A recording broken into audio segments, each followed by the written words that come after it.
പാട്ടോട് പാട്ടിലേക്ക് സ്വാഗതം. ദേശാടനത്തിലെ അടുത്ത ഗാനം നാവാമുകുന്ദ ഹരേ.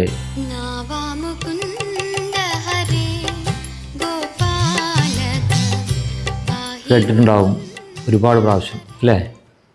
നവാമുകുന്ദ ഹരേ ആ പാട്ടിലെ ആദ്യത്തെ വരി പോലെ തന്നെ നമുക്ക് ഓർമ്മ വരുന്നത് നവാമുകുന്ദ ക്ഷേത്രവും പരിസരമാണ്.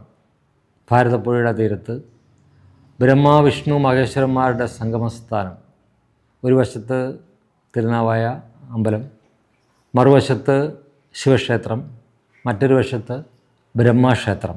ഈ ത്രിമൂർത്തി സംഗമം, ആ ഭാരതപ്പുഴയുടെ ഏറ്റവും മനോഹാരിതയുള്ള ആ സ്ഥലം അന്ന്, പ്രത്യേകിച്ച് 1995 ഈ സിനിമ ചിത്രീകരിക്കുന്നത്. അന്ന് അവിടെ മുഴുവൻ മണലായിരുന്നു, മണൽ പരപ്പായിരുന്നു. സുന്ദരമായ ഭാരതപ്പുഴയുടെ എല്ലാ എക്സ്പ്രഷൻസും അതിൽ കാണാം. എൻ്റെ പല സിനിമകളിലും പൈതൃകം, ദേശാടനം തുടങ്ങിയിട്ടുള്ള സിനിമകളിൽ, ശാന്തം വരെയുള്ള സിനിമകളിൽ അതേ പ്രദേശത്ത് ഷൂട്ട് ചെയ്തിട്ടുണ്ട്. പക്ഷേ മാറ്റങ്ങൾ, പുഴയുടെ മാറ്റങ്ങൾ നമുക്ക് കാണുവാൻ കഴിയും. കാരണം മണലെടുത്ത് പുല്ലായി മാറിയ ആ പുഴ ഇന്നും നമുക്ക് നേരിട്ട് കാണുമ്പോൾ സങ്കടം തോന്നും. അന്ന് നവാമുകുന്ദ ഹരേ ഏതാണ്ട് സിനിമയുടെ തുടക്ക സീനുകളിലാണ് വരുന്നത്. തലേന്ന് കഥകളി കഴിഞ്ഞ് കഥകളി നടനായ അച്ഛനും മകനും കൂടെ പുഴ കടന്ന് പുഴയിൽ കുളിച്ച് അവിടെ ഇങ്ങനെ പാട്ടുപാടി വരുന്ന മകൻ്റെ കളിക്കൂട്ടുകാരിയാണ്. അപ്പോൾ ആ അന്തരീക്ഷം കൈതപ്രത്തിനോട് പറയുമ്പോൾ വിശ്വേട്ടനുണ്ട്.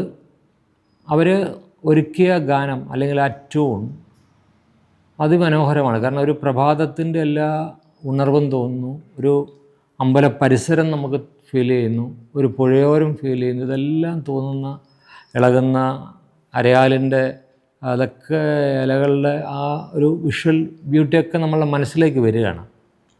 ഒക്കെ അങ്ങനെ ഒരു ട്യൂൺ ആദ്യം ഫോം ചെയ്തു. അതിനുശേഷം അതിലേക്ക് വരികൾ വന്നു ചേരുന്നു. അപ്പോൾ ഈ കഥ കൈതപ്രത്തിനോട് പറയുമ്പോൾ കൈതപ്രത്തിനും അറിയാവുന്ന അന്തരീക്ഷമാണ് തിരുനാവായ അമ്പലവും പരിസരമൊക്കെ.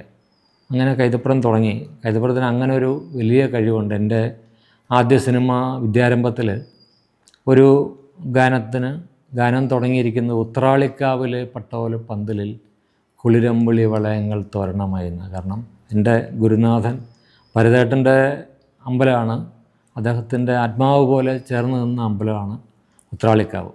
അപ്പം ഈ സിനിമയുടെ അന്തരീക്ഷത്തിന് ഏറ്റവും ചേരുന്ന ഒരമ്പലത്തിൻ്റെ പേരാണ്, ആ പരിസരമാണ് അദ്ദേഹം തുടങ്ങിയത് തന്നെ. നവാമുകുന്ദ ഹരേ എന്ന് തുടങ്ങുന്ന ആ ഗാനം ദീപാങ്കുരനാണ് പാടിയിരിക്കുന്നത്. കൈതപ്രത്തിൻ്റെ മകൻ ദീപാങ്കുരനും മഞ്ജുവും ചേർന്നാണ്. മഞ്ജു പുതിയ ഗായികയാണ്.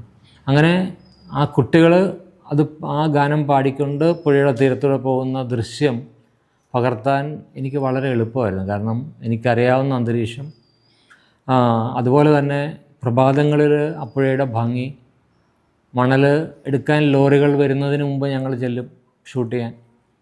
അപ്പോൾ ഞങ്ങളുടെ ഒരു ക്യാമറ മാത്രമേ ഉള്ളൂ, വേറെ ഒരു കൂടി വന്നാൽ ഒരു തെർമോക്കോളേ ഉള്ളൂ. അതുകൊണ്ട് തന്നെ ഇത് സീരിയൽ പോലും അല്ല എന്നാണ് ആൾക്കാർ വിചാരിച്ചിരുന്നത്. കാരണം ചെറിയ എന്തോ ഫോട്ടോഷൂട്ട് പോലൊക്കെ തോന്നുന്ന അന്തരീക്ഷമായിരുന്നു. അപ്പോൾ ഈ 2 കുട്ടികൾ മാത്രം, പിന്നെ കൈതപ്രവും വിജയരാഘവനും ചില സീനുകളിലുണ്ട്, അല്ലെങ്കിൽ ആ സീക്വൻസസിലുണ്ട്. അപ്പോൾ രാവിലത്തെ ആ ഉദയത്തിൻ്റെ സമയത്തുള്ള പുഴയുടെ എല്ലാ ഭംഗിയും അതിലുണ്ട്. പുഴയിൽ കളിക്കുന്ന കുട്ടികൾ, അതിൻ്റെ തീരത്ത് 1-2 അഡീഷൻസ് നമ്മൾ ചേർത്തു. അതായത് ഒരു ഓലക്കുടയുടെ ചുവട്ടിൽ ഒരു സന്യാസി ഇരുന്ന് ജപിക്കുന്നു. സന്യാസിയുടെ കയ്യിൽ ഒരു കളിവീണ പോലെ ഒരു ഇൻസ്ട്രുമെൻ്റ് ഉണ്ട്. ആ ഇൻസ്ട്രുമെൻ്റ് കുട്ടിക്ക് കൊടുക്കുന്നു. അവരതും കൊണ്ട് പോകുന്നു. ഒരു ഭക്തമീരയുടെ ഒരു ഛായയൊക്കെ തോന്നുന്നു ആ പെൺകുട്ടിക്ക് ആ പാട്ട് പാടുന്ന സമയത്ത്. ആ കുട്ടിയുടെ ചലനങ്ങളും ഇവർ തമ്മിലുള്ള ബന്ധവും, അവൻ സന്യസിക്കാൻ പോകുന്നതിന് മുൻപുള്ള ആ കുട്ടിയുടെ എല്ലാ സുന്ദരമായ ഭംഗിയും ജീവിതാവസ്ഥയും നമ്മൾ ഈ പാട്ടിലൂടെ കാണിക്കുകയാണ്. അപ്പം അതിന് മുഴുവൻ സാക്ഷിയായിട്ട് ഈ പുഴയാണ്. പിന്നീട് വരുന്ന രംഗങ്ങൾ ഒരുപക്ഷെ പുഴയുടെ സ്വഭാവം ആ സീനുമായി ചേർന്ന് മാറാം നമ്മൾ നോക്കുമ്പോൾ. ഇവിടെ ഈ പ്രഭാത സൂര്യനിൽ തിളങ്ങുന്ന മണൽപ്പരപ്പും അതുപോലെ പുഴയിലെ ഗ്ലിറ്ററും അല്ലെങ്കിൽ ഇളക്കങ്ങളും എല്ലാം ചേർന്ന് ആലിലയും ഒക്കെ ചേർന്ന് ഇതൊരു മനസ്സിലൊരു ഭക്തിയാണോ അതോ സ്നേഹമാണോ, പ്രകൃതിയോടുള്ള ഇഷ്ടമാണോ, അതോ നമ്മുടെയൊക്കെ ബാല്യ കൗമാര കാലങ്ങളാണോ എന്നൊക്കെ തോന്നിപ്പിക്കുന്ന പോലെ ആ പാട്ടിങ്ങനെ ചേർന്ന് നിൽക്കുകയാണ്. ഒരു സിനിമയ്ക്ക് ഏറ്റവും കൂടുതൽ നമുക്ക് വേണ്ടത് ആ സിനിമയുടെ കഥയോട് ചേർന്ന് ആ അന്തരീക്ഷത്തിനോട് ചേർന്ന് നിൽക്കുന്ന ഗാനങ്ങളാണ്. അങ്ങനെ നോക്കുമ്പോൾ നവാമുകുന്ദ ഹരേ തീർച്ചയായും ദേശാടനത്തിൻ്റെ ഒരു മുതൽക്കൂട്ടാണ്.